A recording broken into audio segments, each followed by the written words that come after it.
Début 2011, ils étaient 1 500 000, recensés en tout cas par le ministère des Affaires étrangères. En réalité, ils sont estimés à un peu plus de 2 millions, presque 2,5 millions, répartis essentiellement en Europe pour 49% d'entre eux, 13% en Amérique du Nord, 8% au Proche-Orient, 8% en Afrique, 6% en Amérique latine, et puis 7% en Asie. Voilà, on parle des expatriés, vous l'aurez compris, pardon.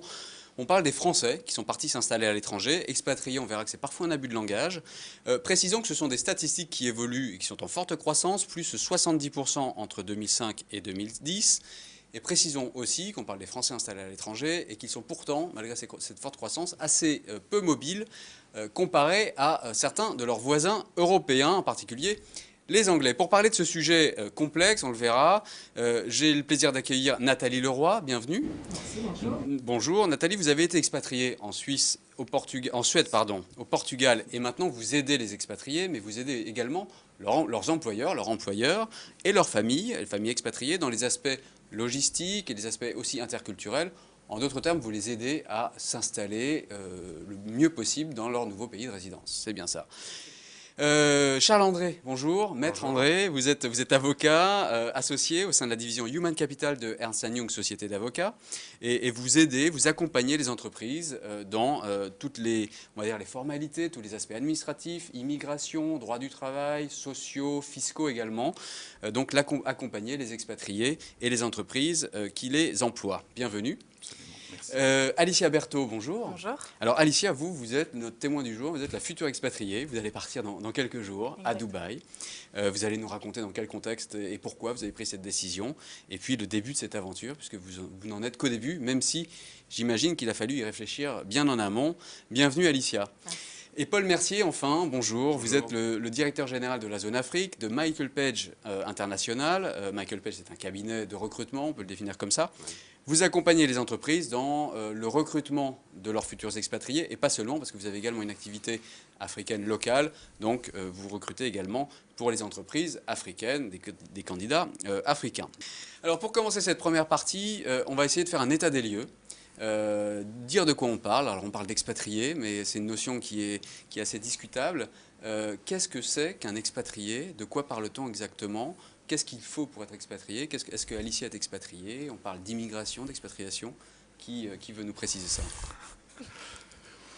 Je peux peut-être commencer. Oui. Expatrié, ça veut dire quelqu'un qui est hors de France, littéralement, si on reprend le terme. Après, c'est un terme générique qui désigne donc toutes ces personnes qui sont en dehors des frontières. Alors fiscalement, selon qu'on parle de fiscalité, selon qu'on parle de sécurité sociale, selon qu'on parle d'immigration, selon qu'on parle de droit du travail, cette notion a des significations différentes. Alors, il faut rappeler peut-être que quand on part de France, donc on quitte son pays, on a une rupture avec les régimes, parlons du social d'abord, on a une rupture avec les régimes sociaux systématiques? Pas nécessairement. C'est la bonne question en matière de protection sociale. C'est l'un des secteurs où on a en fait un choix entre le fait de rester affilié au régime français ou au contraire peut-être l'occasion d'en sortir et d'aller trouver une protection sociale hors de France. Parfois locale. C'est une option en fait qui existe en matière de protection sociale, qui n'existe d'ailleurs pas du tout en matière fiscale, puisqu'en matière fiscale, on subit beaucoup plus ce que prévoient les conventions fiscales et on n'a pas nécessairement une option, on n'a même jamais une option entre le fait d'être fiscalisé en dehors de France ou en France, on l'est ou on ne l'est pas. Rappelons que quand on parle étranger, on peut être soit envoyé par une entreprise française, en l'occurrence, on est dans ce cas-là. On peut également décider, et je crois que c'est votre cas, on en parlera, d'aller contracter avec une entreprise locale, donc on parle à ce moment-là de contrat local. Et puis en fonction du package, en gros, de ce qu'on négocie, c'est du local ou du local plus, hein, c'est un peu ça.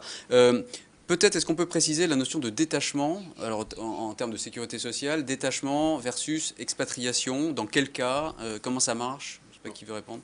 En fait, le détaché reste un employé de son entreprise de départ, donc une entreprise française qui envoie quelqu'un pour une mission qui, dans le cas d'un détachement, est en général de 2 ans. Qui peut être renouvelé. Bon, ça, c'est une affaire souvent de convention bilatérale entre les États qui autorisent ou n'autorisent pas ce genre de choses. C'est-à-dire qu'en fait, en tant que détaché, vous restez cotisant à la sécurité sociale française et à tout ce qui est autour. Oui.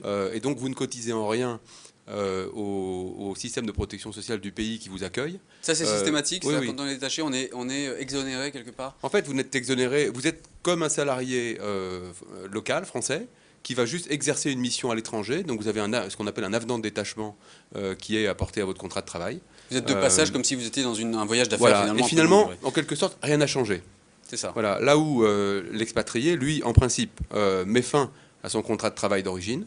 Alors on parle parfois de suspendre, de suspension du contrat de travail. Enfin, je ne suis pas aussi expert que M. André, mais c'est parfaitement exact.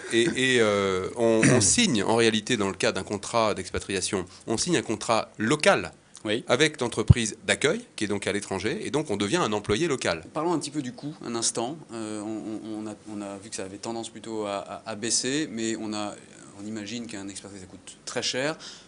Quelques notions, si on peut, si on balaye un petit peu les postes de coûts, les packages traditionnels d'expatriés, c'est quoi?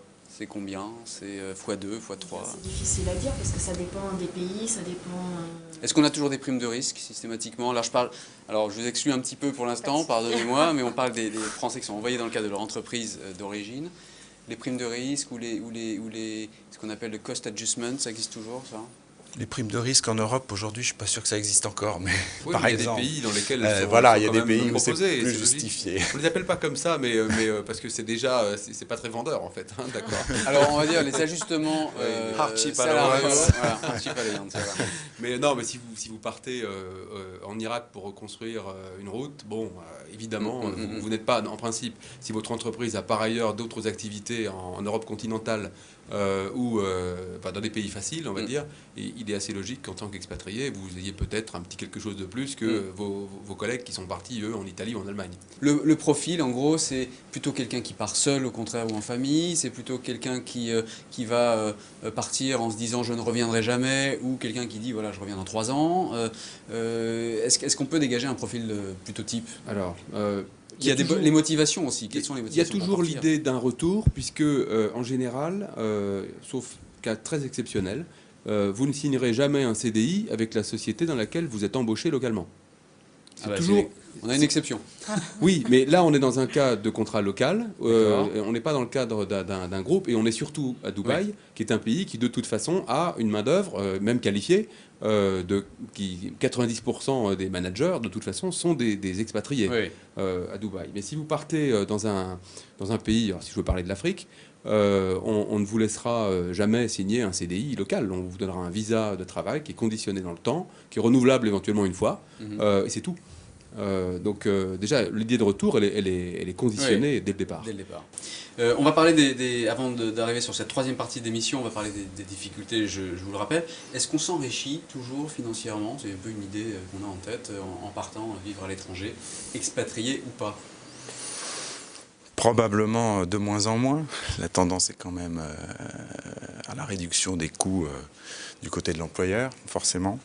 L'idée aujourd'hui, c'est quand même d'assurer une certaine neutralité, que ce soit fiscale, sociale, niveau de vie, etc. Et c'est le but, d'ailleurs, dans la construction du package. Très souvent, on recherche une neutralité fiscale, ne pas être plus ou moins taxé que dans son pays d'origine. Au niveau de la protection sociale, si on parle de Français expatriés à l'étranger, le niveau de protection sociale en France est très élevé, et on va chercher à maintenir ce niveau, que ce soit par le détachement ou par l'expatriation, maintenir ce niveau à l'étranger. Et enfin, en termes de coût de vie, on va chercher effectivement on en a un peu parlé tout à l'heure, par des mécanismes de différentiel, positifs ou négatifs, à garantir un peu le même niveau de vie que celui qu'on a en France. Donc on prend un panier type et puis on dit voilà, ça coûte plus ou moins dans tel pays. Exactement. Et il y a des organismes dont c'est le métier qui font ça très bien et qui parlent du panier de la ménagère et qui donnent des différentiels de coût de vie. Et puis, après, il y a éventuellement par-dessus tout ça de l'incitation, c'est-à-dire sur des pays plus ou moins difficiles ou exotiques, rajouter par-dessus de l'incitation, et là, revenir sur des notions de primes, de hardship ou de primes d'expatriation ou d'incitation. Et qui peuvent tenir compte également, on en parlera dans un instant, l'aspect familial, tenir compte peut-être de l'emploi du conjoint qui est obligé peut-être soit faire un trait sur une carrière pendant un moment, ou alors votre conjoint est là-bas, hein, c'est ça? Donc là vous faites tout d'un coup, Voilà. c'est facile. Vous comptez vous enrichir en partant là-bas? Alors, c'est pas mon but premier. Enfin voilà, c'est vraiment pas mon but premier. Maintenant, oui, Dubaï et ses non-taxes, c'est très connu. J'ai un contrat avec un salaire qui est 50% plus élevé que mon contrat actuel. Donc voilà, le coût de la vie est moins cher. Le coût de la vie est inférieur à celui Oui. qui est en France. D'accord. Totalement. Voilà. C'est pas ce que j'ai en tête. Hein. Ah, Du logement, en tout cas. Ah, le logement, alors le logement, j'ai eu ce grand débat une fois. Le logement paraît plus élevé que les logements à Paris, c'est-à-dire que par exemple pour une colocation, juste une chambre, c'est aux alentours de 800 €. Voilà. Mais vous avez une femme de ménage qui passe 3 fois par semaine, vous avez une piscine, vous avez une salle de gym. Enfin, vous avez un package, encore une fois, dans votre logement. Donc oui, ça paraît cher par rapport au loyer de Paris, mais avec tous les avantages et les services. La qualité de vie, vous aviez une expression en préparant cette émission, vous disiez les Australiens parlent de coastal lifestyle. Voilà, le coastal lifestyle, en partant notamment à Dubaï. Exactement, et la vie de tous les jours, c'est-à-dire que ce soit la nourriture, enfin la consommation, la grande consommation, c'est voilà, c'est très bas par rapport à la France, c'est du type de la Tunisie ou du Maroc. Là où quand même, parce je pense qu'il faut être honnête, quand on dit ça, quand on parle de managers qui partent à l'expatriation pour manager les entreprises, oui, il y a une incitation assez forte qui est liée à leur capacité d'enrichissement.